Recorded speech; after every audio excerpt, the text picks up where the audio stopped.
Hello बच्चों, एक बार फिर से स्वागत है आपके अपने चैनल मैथमेटिक्स क्लासेस में।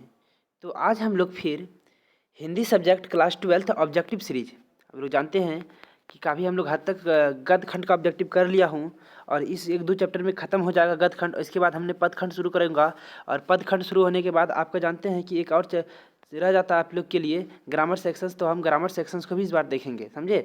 और ग्रामर सेक्शंस का भी जितने शब्द संधि समास जितने भी सारे चैप्टर हैं, कारक हो गया, संज्ञा, सर्वनाम, जो भी ग्रामर पर्सन्स का हिंदी ग्रामर के लिए है, सारे चैप्टर को देखेंगे। उसमें भी ऑब्जेक्टिव देखेंगे और साथ साथ सब्जेक्टिव क्वेश्चंस भी देखेंगे। और इसमें से जो ऑब्जेक्टिव खत्म हो जा रहा है बुक पर्सन्स का ऑब्जेक्टिव, और उसमें हम आगे आप लोग के सब्जेक्टिव भी करवाएंगे जो क्वेश्चंस इंपॉर्टेंट है। मतलब मिड दिसंबर तक आपका चैप्टर हम साहब खत्म करवा सकते हैं, यानी 1 जनवरी से पहले 10 दिन पहले खत्म हो जाएगा आपका हिंदी का पूरा चैप्टर और बढ़िया तेज़ी से तैयारी कर सकते हैं आप लोग। तो पहला नंबर क्वेश्चन है ऑब्जेक्टिव का सीरीज का। तो आप लोग देखिए, वीडियोस को प्यार दे रहे हैं आप लोग, इसी तरह प्यार बना रहे रखिए और देखिए, ज़्यादा से ज़्यादा सब्सक्राइब करिए चैनल को, आप लोग सब्सक्राइब नहीं करते हैं। चलिए, प्रगति और समाज के क्वेश्चन नंबर 1, बैठ के एकदम आराम से क्वेश्चंस आप लोग को देखना है, बनाते जाना है। इन सारे इंपॉर्टेंट क्वेश्चंस और पीवाईक्यू क्वेश्चंस को मैंने दिया हूँ, पीवाईक्यूज क्वेश्चन, समझे। तो क्वेश्चन नंबर फर्स्ट क्या करा, प्रगति और समाज के लेखक कौन है। तो आप लोग को हमने एक ट्रिक वाला वीडियो बताया है और उस ट्रिक्स वाला वीडियोस को देखिएगा तो हेल्पफुल होगा। सारा आप चैप्टर याद कर लीजिएगा, 5 से 7 नंबर का पूरा कंप्लीट उसमें हो जाएगा। तो एक ट्रिक मैं उसी का एक ट्रिक बता दे रहा हूँ यहाँ पर। प्रगति और समाज के लेखक कौन है। प्रगति और समाज के लेखक हो गए नामवर सिंह। इनको आपको याद कैसे रखना है, नामवर सिंह से याद रखना आपको। आप जानते हैं कि समाज में सब कोई को नाम अपना ऊंचा करना पड़ता है, करना चाहता है। समाज में सब कोई क्या करना चाहता है, अपना नाम ऊंचा करना चाहता है। तो आप लोग यहाँ से एक समाज और नाम ऊंचा करना, नाम प्रगत करना चाहता है या फिर नाम ऊंचा करना चाहता है, समझे। जो भी चाहे समाज में नाम अपना ऊंचा करना चाहता है, तो इसीलिए नाम ऊंचा करना चाहता है कौन, समाज में कोई भी नाम ऊंचा करना चाहता है। इस तरह से आप इस ट्रिक को याद रख सकते हैं। इसी प्रकार से सारे चैप्टर्स का मैंने ट्रिक आप लोग को दे चुका हूँ, उस ट्रिक्स को आप लोग वीडियो देखिए जरूर। तो प्रगति और समाज के लिए हो गया नामवर सिंह, समाज में नाम ऊंचा करना, आंसर नंबर सी। चलिए आगे देखते हैं। नामवर सिंह द्वारा लिखित, क्वेश्चन नंबर 2 क्या कह रहा है कि नामवर सिंह द्वारा लिखित प्रगति और समाज क्या है। नामवर सिंह द्वारा लिखित प्रगति और समाज क्या है, एक प्रकार का निबंध है। आपको क्वेश्चन पूछ सकता है कि प्रगति और समाज किस प्रकार की विधा है। क्वेश्चन ऐसे भी पूछता है कि किस प्रकार का विधा है। तो आप लोग जानते हैं यह एक प्रकार का निबंध है, ये एक प्रकार का क्या है, निबंध है। तो आप लोग जानते हैं कि नामवर सिंह द्वारा लिखित प्रगति और समाज क्या है, निबंध है। इसका आंसर हो जाएगा बी, प्रगति और समाज किस प्रकार की विधा है या किस प्रकार की रचना है, तो ये हो जाएगा निबंध, आंसर नंबर बी, निबंध। चलिए आगे चलते हैं, सारे इंपॉर्टेंट क्वेश्चंस होंगे। नामवर सिंह को किस कृति पर साहित्य अकादमी का पुरस्कार हुआ, बहुत इंपॉर्टेंट क्वेश्चंस, और वीवीआई लगा लीजिए इस सवाल में। नामवर सिंह को किस कृति पर साहित्य अकादमी पुरस्कार प्राप्त हुआ था। तो कविता के एक नए प्रतिमान पर, किस पे, कविता के एक नए प्रतिमान पे। आंसर नंबर हो जाएगा इसका एक, कविता के एक नए प्रतिमान पर, समझे। तो आंसर क्या हो जाएगा इसका, कविता के नए प्रतिमान पे, आंसर नंबर 1 है। आप लोग के लिए सारा चीज़ आएगा, समझे। आप लोग सिर्फ डायरी बना के देखिए और न्यू सेशन जो स्टार्ट होगा ना, उनमें आपको लाइन बाय लाइन कविता कहानी सब का हम एक्सप्लेनेशंस भी देंगे, क्योंकि आप लोग जानते हैं इस बार टाइम नहीं था विद्यार्थी के पास, तो हम भी नहीं कुछ कर पाए, लेकिन इस बार सब कुछ डालेंगे। नामवर सिंह प्रधान संपादक थे। नामवर सिंह प्रधान संपादक के कहाँ के, आलोचना, कहाँ के, कहाँ का आलोचना का, आंसर नंबर इसका हो जाएगा डी। नामवर सिंह प्रधान संस्थापक थे कहाँ के, आलोचना का। और मैं जो कवि परिचय है वो भी करवाऊंगा, समझे। इसके लिए आप लोग का दिसंबर से बैच आ रहा है, एकदम फ्री बैच ऑन यूट्यूब, जो एकदम सब सब्जेक्ट को कवर करेगा, समझे। जो छोटे भाई बहन हो सबको बता दीजिए आप लोग, और चैनल को सब्सक्राइब करके रख लीजिए। राम की शक्ति पूजा किस कृति है, क्या क्वेश्चन पूछ रहा है कि राम की शक्ति पूजा किस प्रकार की कृति है। राम की शक्ति पूजा, क्वेश्चन क्या कर दिया कि राम की शक्ति पूजा किसकी कृति है, तो यह निराला जी की है। किसकी, निराला जी की है, किसका है, निराला जी का। आंसर नंबर हो जाएगा बी, निराला जी की। राम की शक्ति पूजा किस प्रकार की कृति है, तो निराला जी की, समझे। आंसर नंबर हो जाएगा B, Nirala ji, answer number B. चलिए आगे चलते हैं।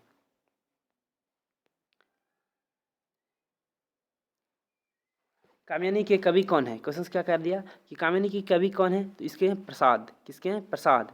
कामिनी की कवि कौन है, प्रसाद, आंसर नंबर हो जाएगा बी। कौन है ये, प्रसाद है, आंसर नंबर बी। कामिनी के कवि कौन है, प्रसाद जी हैं। इसे एक बार 2 बार लिखिए, याद हो जाएगा, समझे। और नहीं हो रहा तो वीडियो को 4 बार 5 बार देखिए, आप आपको याद करने का यही ट्रिक है।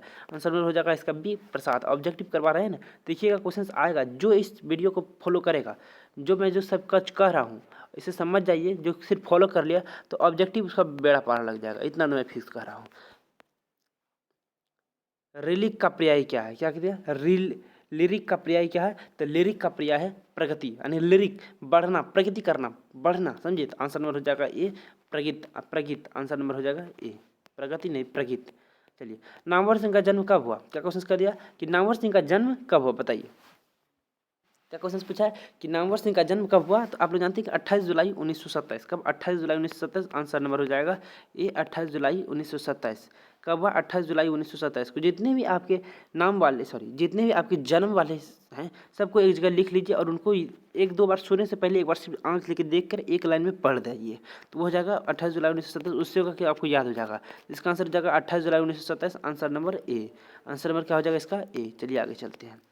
कौन सी पुरस्कार नामवर सिंह की है? क्या कह दिया कि कौन सी पुरस्कार नामवर सिंह की है? तो पीली छतरी वाली लड़की, पृथ्वीराज रासो की भाषा, अंतराल या न आने वाला कल। क्या हो जाएगा? पृथ्वीराज रासो की भाषा आंसर नंबर हो जाएगा बी। क्या हो जाएगा? आंसर नंबर हो जाएगा बी पृथ्वीराज रासो की भाषा answer number B Prithviraj Raso की भाषा आंसर नंबर बी। इसको ऐसे 4 और 5 बार बोलिए मन में, उससे होगा कि आपको याद आएगा। कौन सी पुरस्कार नामवर सिंह की है? तो पृथ्वीराज रासो की भाषा आंसर नंबर बी, समझे। चलिए आगे चलते हैं। कौन सी पुस्तक नामवर सिंह की नहीं है? इस देखिए कितना क्वेश्चन निकलता है इस क्वेश्चन से, और कितना चीज़ आपको क्लियर भी होगा कि क्या कह दिया कि कौन सी पुस्तक नामवर सिंह की नहीं है। पूछा क्या है? नहीं है। आप लोग एग्जाम में ये गलत नहीं कर पाएंगे कौन सी है नहीं है। क्वेश्चन पहले बढ़िया से पढ़िएगा। क्या कह दिया कि कौन सी पुस्तक नामवर सिंह की नहीं है, तो इसका मतलब तिरिच। आप लोग जानते हैं कि तिरिच के लेखक कौन है? बताइए। पढ़ा चुके हैं आप लोग, जो नहीं बताइएगा बहुत गलत बात है, ऑनलाइन पिटाई भी लगेगा सबको। आप लोग जानते हैं कि तिरिच के लेखक कौन है? तिरिच के लेखक है मोहन प्रकाश, उदय प्रकाश। कौन है? उदय प्रकाश। कहते हैं मोहन राकेश, उदय प्रकाश। कौन है? उदय प्रकाश। इसका मैं ट्रिक बता चुका हूँ। जिसको याद नहीं हो रहा है लेखक का नाम कि कौन सा रचना या कौन क्या लिखा है, तो उसमें मेरा जाकर ट्रिक वाला वीडियो देखिए उसका। जैसे इसका ट्रिक क्या है? उदय प्रकाश, काश हम एक तिरिच पर पकड़ के आए लाते, तो काश यहाँ प्रकाश हो जाएगा, तिरिच से तिरिच हो जाएगा, तो उदय प्रकाश, समझे। इसको 2 बार 3 बार बोल देंगे तो ऐसे याद हो जाएगा। तो अब क्या क्वेश्चन कर दिया कि कौन सी पुस्तक नामवर सिंह की नहीं है? तो तिरिच नहीं। इसका मतलब बकलम खुद, इतिहास और आलोचना, और दूसरी परंपरा की खोज। दूसरी परंपरा की खोज। तो answer number A B D ये तीनों किसके लेखक हैं? ये तीनों कौन लिखे हैं सर किताब पुस्तक? तो नामवर सिंह जी लिखे थे। Answer number A B D ये सब के लेखक ये हो जाएंगे। तो आपको याद रखना है कि बकलम का खुद, जिस इसमें मैं याद टिक लगा रहा हूँ, बकलम खुद, इतिहास और आलोचना, और दूसरी परंपरा की खोज, ये तीनों के लेखक आपके हो जाएंगे नामवर सिंह। कौन? नामवर सिंह। आपको ये यहाँ से एक ऑब्जेक्टिव से सारे क्वेश्चंस निकलेंगे, समझे। बकलम का खुद, इतिहास की आलोचना और दूसरी परंपरा की खोज, आंसर नंबर इसका लेखक कौन है? नामवर सिंह है। तो आपको उल्टा एग्जाम में क्वेश्चन ये भी पूछ सकता है कि नामवर सिंह की इनमें से कौन सी पुस्तक है, तो हो सकता है 3 ऑप्शंस में नहीं रहे, एक ऑप्शन इस तीनों में से कोई एक रहेगा उसमें, समझे। इसलिए बकलम की खुद, इतिहास और आलोचना और दूसरी परंपरा की खोज, ये तीनों याद रखिएगा, ये भेवियाई है। इसके लिए 23 तो सही आंसर हो जाएगा, लेकिन इसकी 30 सही आंसर है, लेकिन ये हम बताएं कि क्वेश्चंस एग्जाम में आपको उल्टा कैसे पूछ सकता है, समझे। चलिए आगे चलते हैं। राम की शक्ति पूजा किसकी कविता है? राम की शक्ति पूजा किसकी कविता है? यहाँ महादेवी वर्मा दिया है, वहाँ निराला दिया था। चलिए इसका कमेंट में आंसर हम बता देंगे आप लोग, समझे। इसका आंसर कमेंट में मिल जाएगा आपको। लगता है टाइपराइटर जो है वो गलत छाप दिया है। निम्नलिखित में से कौन प्रत्यय की छाया की कवि है? क्या पूछा है? निम्नलिखित में से कौन प्रत्यय की छाया की कवि है? क्या क्वेश्चन पूछा है कि निम्नलिखित में से कौन प्रत्यय की छाया की कवि है? बताइए। जयशंकर प्रसाद जो हैं वो प्रत्यय की छाया की कवि। कौन? प्रत्यय की छाया की कवि कौन है? आंसर नंबर हो जाएगा सी जयशंकर प्रसाद। कौन है? जयशंकर प्रसाद जी है। चलिए आगे चलते हैं।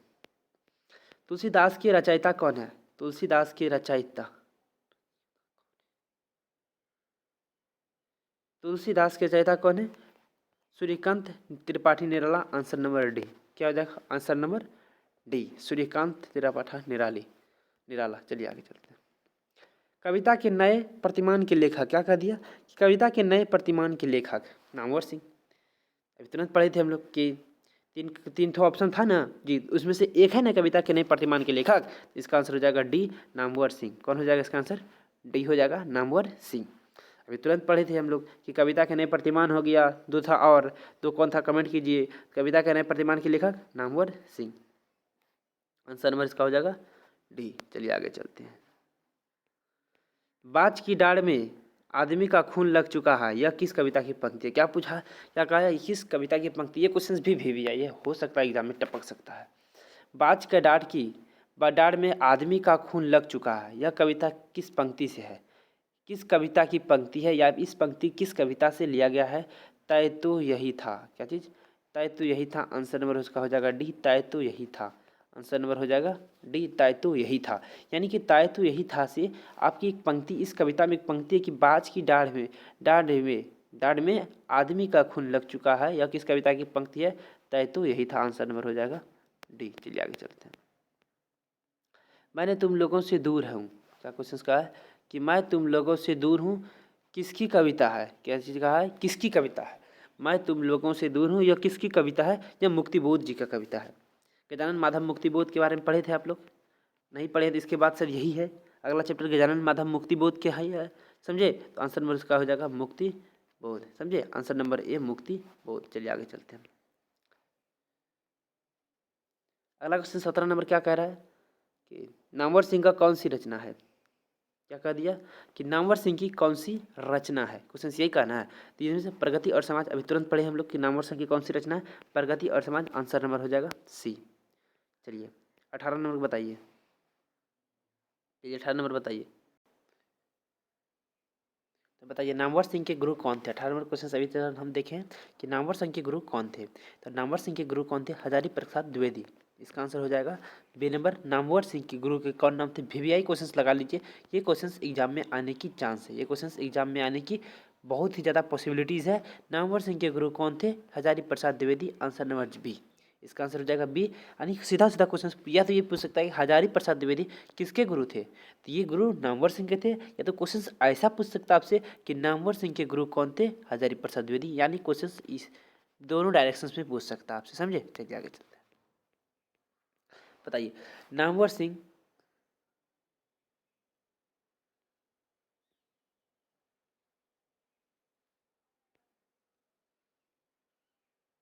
बताइए नामवर सिंह ने बीए तथा एमए की शिक्षा कहाँ से प्राप्त की? क्या क्वेश्चन पूछा है कि नामवर सिंह ने बीए तथा एमए की परीक्षा कहाँ से प्राप्त की है?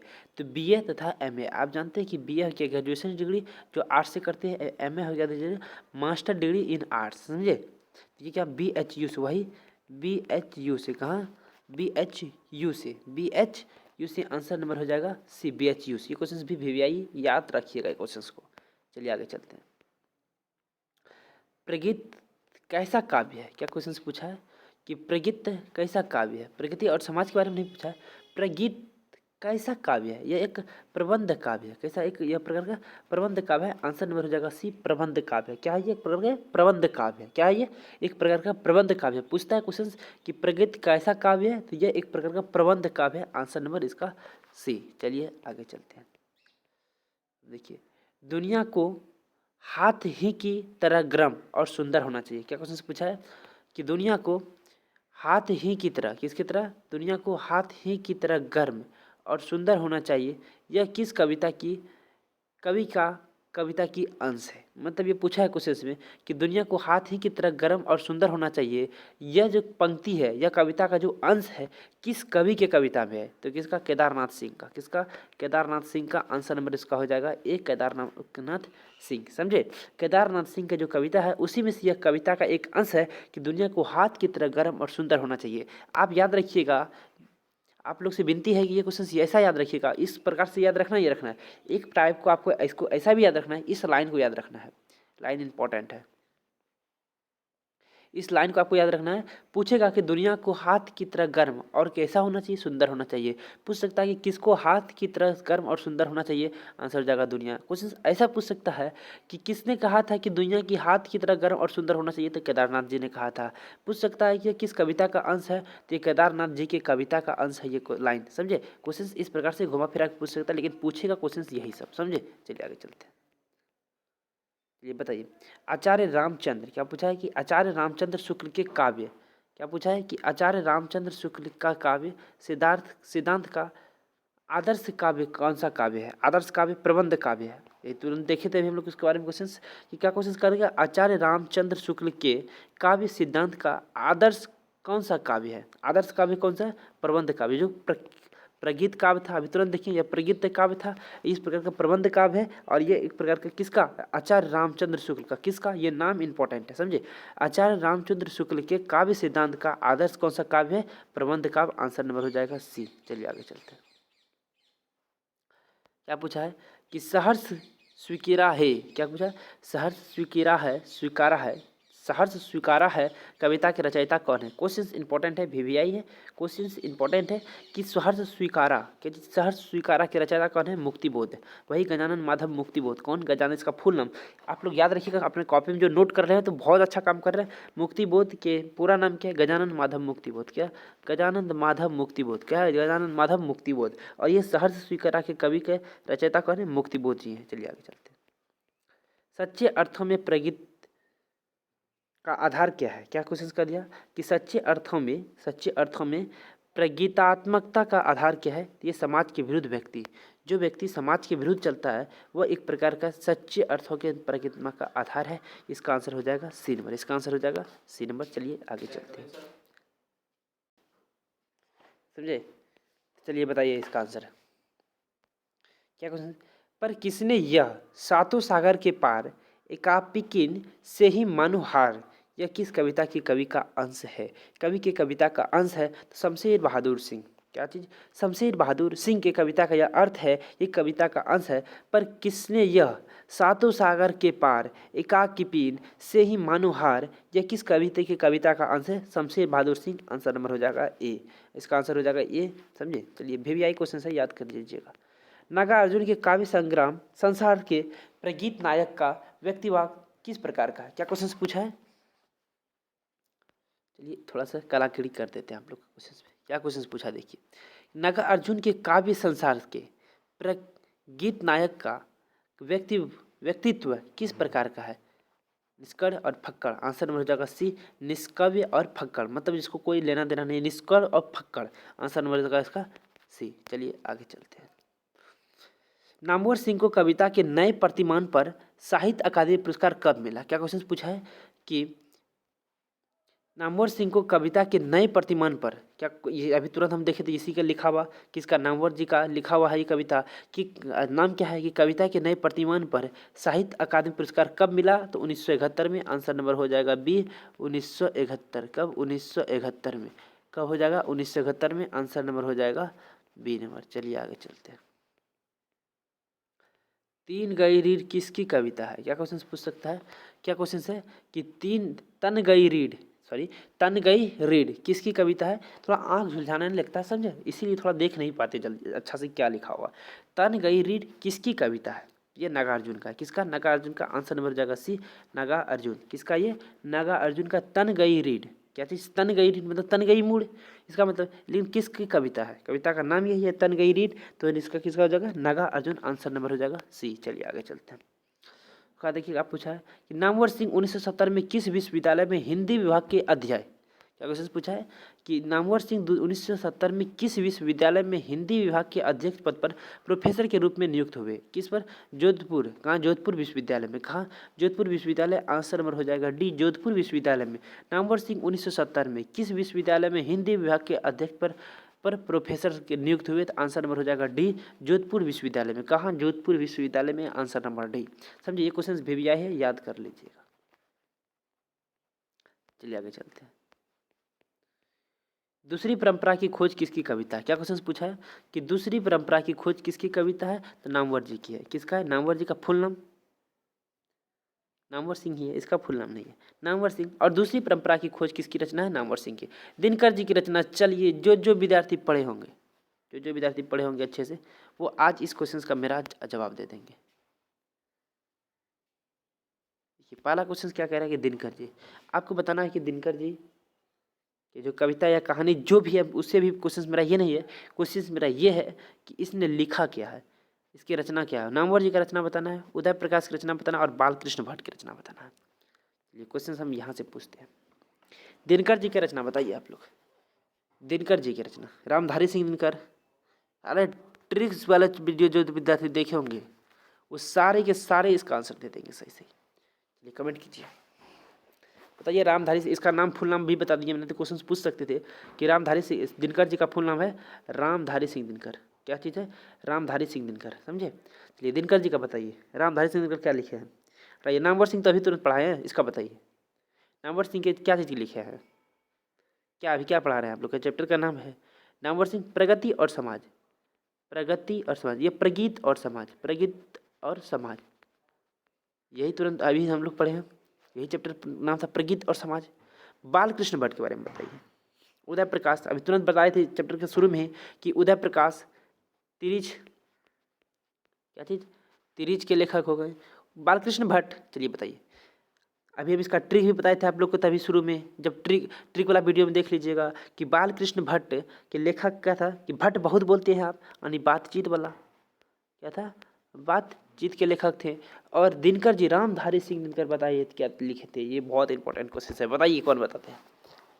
इनका ट्रिक भी आप लोग को बताया है, चलिए बताइए जल्दी से। रामधारी सिंह दिनकर क्या लिखे हैं? नहीं है पता?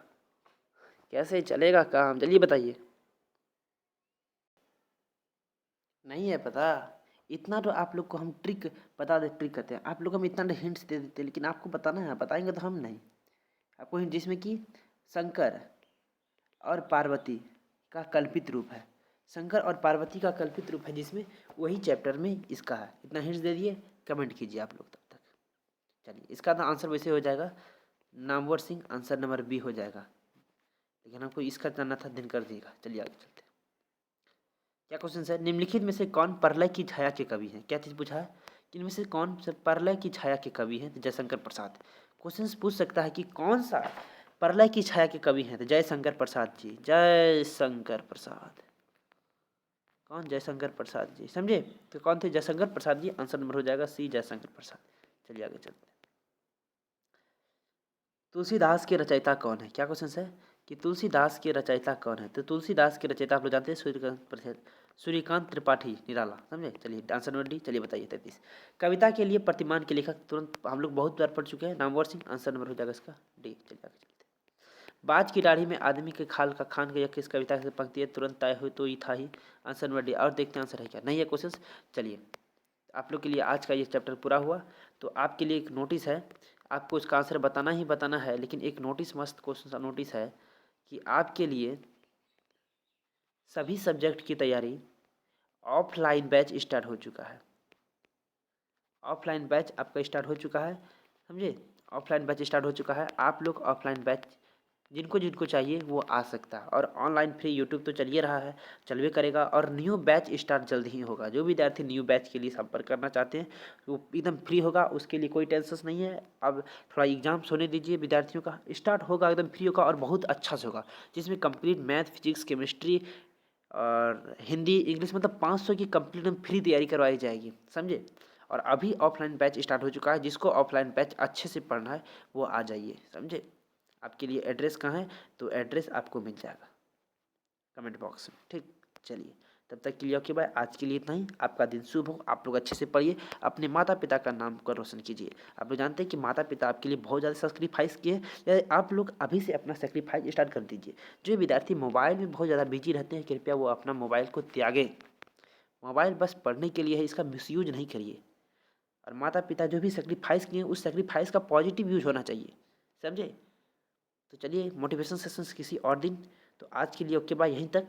चलिए क्लास को शाम को पढ़ते हैं, और आप लोग अच्छे से पढ़िए, और क्लास को सपोर्ट नहीं करते थोड़ा सपोर्ट किया कीजिए। आप लोग लाइक शेयर सब्सक्राइब जितना हो सकता कीजिए। आप लोग के लिए तन मन धन से इस चैनल काम करेंगे, समझिए, एकदम फ्री कंटेंट के लिए टेंशन नहीं लेना है आप लोग। चलिए okay, all the very best.